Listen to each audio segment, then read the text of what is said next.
যে ছেলেটা সারাদিন একটা ওয়াক্ত নামাজ পড়ে না, যে বিবি একটা ওয়াক্ত নামাজ পড়ে না, যে মেয়েটা পর্দা করে না, তারে জিজ্ঞাসা করেন না যে মা সবার সাথে সম্পর্ক বজায় রাখো, মালিকের সাথে কেন দুশ্মনী? আল্লাহর লগে কি নারাজি হইলা? আল্লাহর সাথে কি দুশ্মনী? আল্লাহর লগে কেন রাগ করলা? কেন রাগ করলা?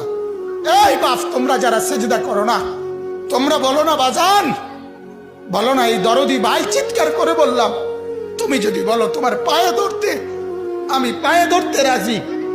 তুমি যদি বলো তোমারে জড়িয়ে ধরে কাঁদতে, আমি কাঁদতে রাজি। তুমি বলো কেন আল্লাহর সাথে রাগ করলা?